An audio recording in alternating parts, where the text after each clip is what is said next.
I've got no place to go if I follow my mind. I know I slaughter my home. Help me, I'm the prisoner. Won't you hear my plea? I need somebody, yeah, to listen to me. I beg you, brothers and sisters, I'm counting on you, yeah.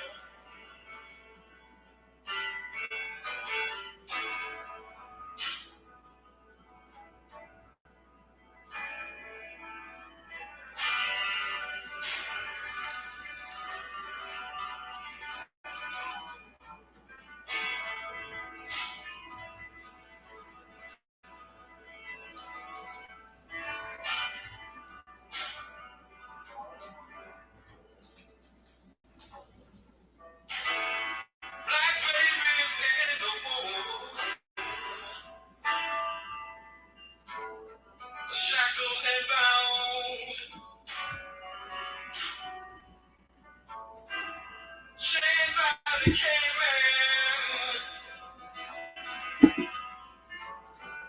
keeps beauty down, smacked on the ass when they're spoiling and wet. And to a spineless man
Peace and love, family. My name is Brother Frank, and welcome to the NEPPC podcast. I'm with my brother and former political prisoner.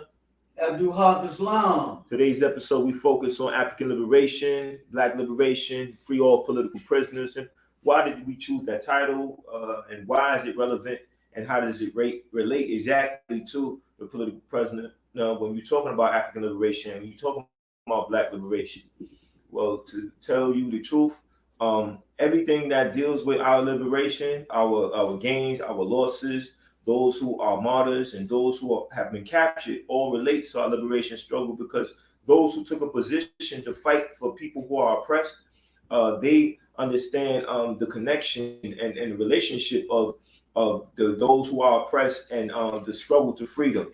And the political prisoner chose to take that step and chose to get involved in the struggle to free of their people. And that's why whenever we talk about any level of liberation struggle, we have to include the political prisoner. We got to make sure that they get their just due. I think that there's too many times we don't include everything that should be included. And that's, we could chalk that up to human error. But anything dealing with science, especially social science, you have to deal with all the various components. You have to do a thorough analysis of everything that's occurring. So it's an accumulation of data of events happening and how do we respond to those events.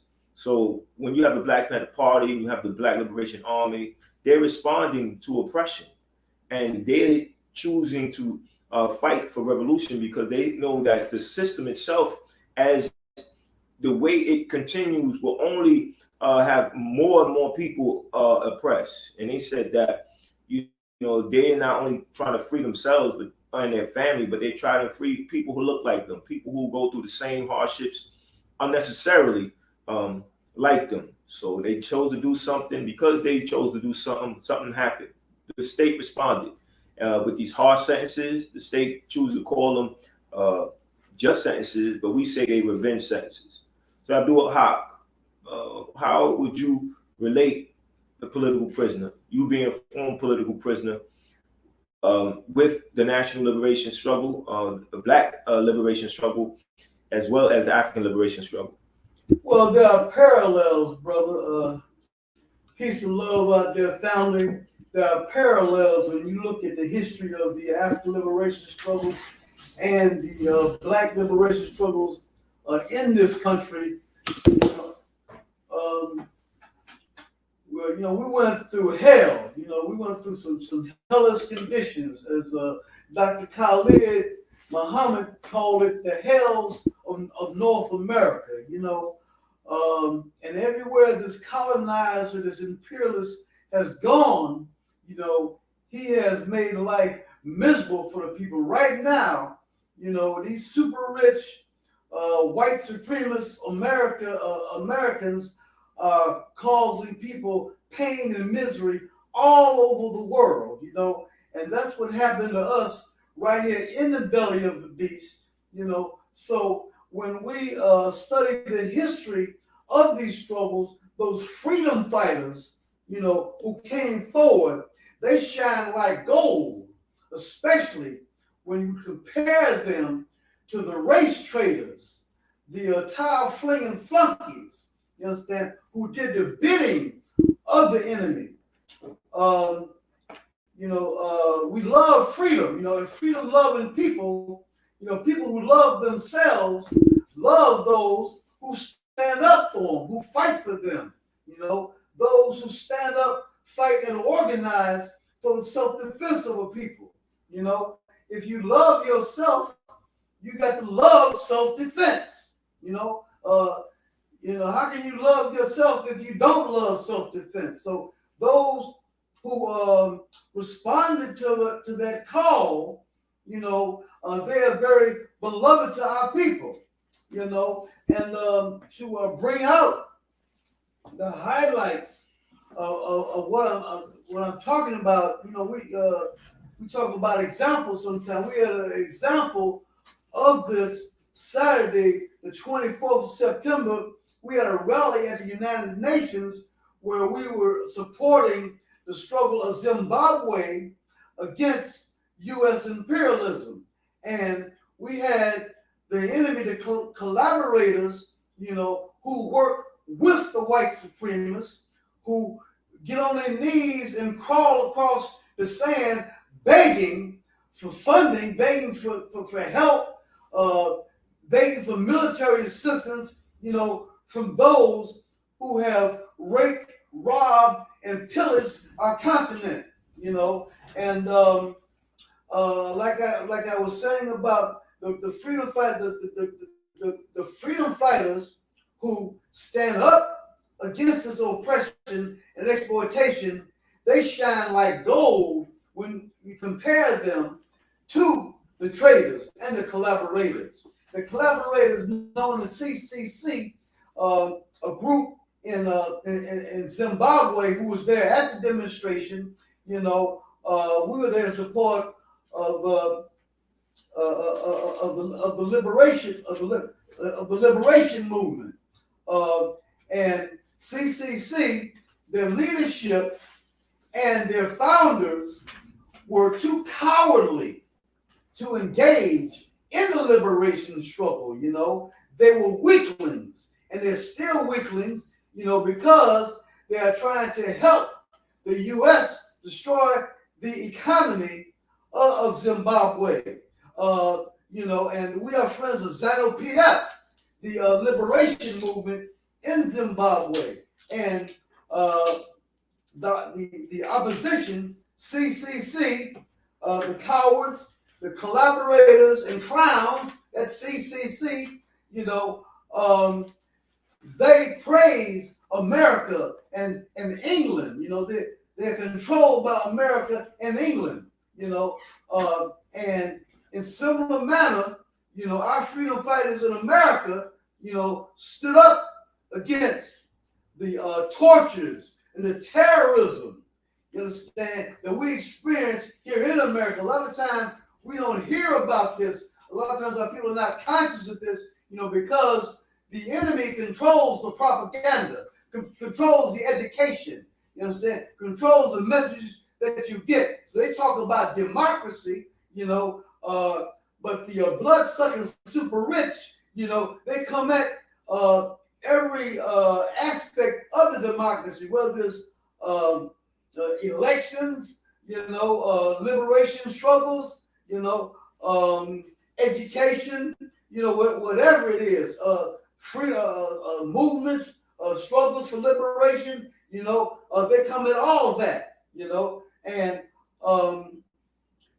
our leaders, our freedom fighters, in spite of all that, they stand up strong, and very, very dignified, with magnificence. We've had a magnificent struggle in America, by people like the Black Panther Party, the Black Liberation Army, who protected us, who stood up for self-defense. So if you love yourself, you got to love self-defense. And it's only by propaganda, that we become confused and do not raise our voices and demand the freedom of our freedom fighters, those who are very, very valuable to us, a very, very rich resource for Black people, you understand, who put the spirit of resistance in our people, the spirit that we will never give up, we will never be defeated,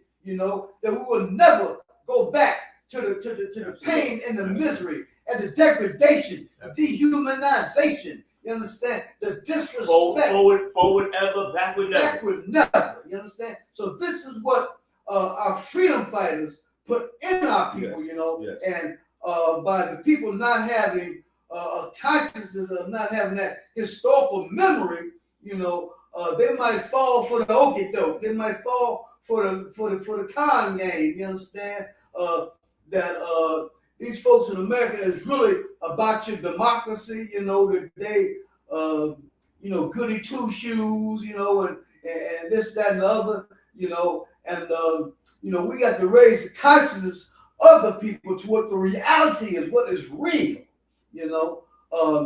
freedom fighters must deal with what is real. You know, we cannot live in fantasy land, in never land. You know, that's what they talk about. Never happened and never will. You know, and when I didn't mean to interrupt you, brother, but I had this thought, and I needed to get it off my mind. yes, sir. The thought is that when we're struggling to free our political prisoners, I raised this question to myself, and I said that how many other people have this question? This question is, why are our people not outraged about the long terms that our political prisoners have?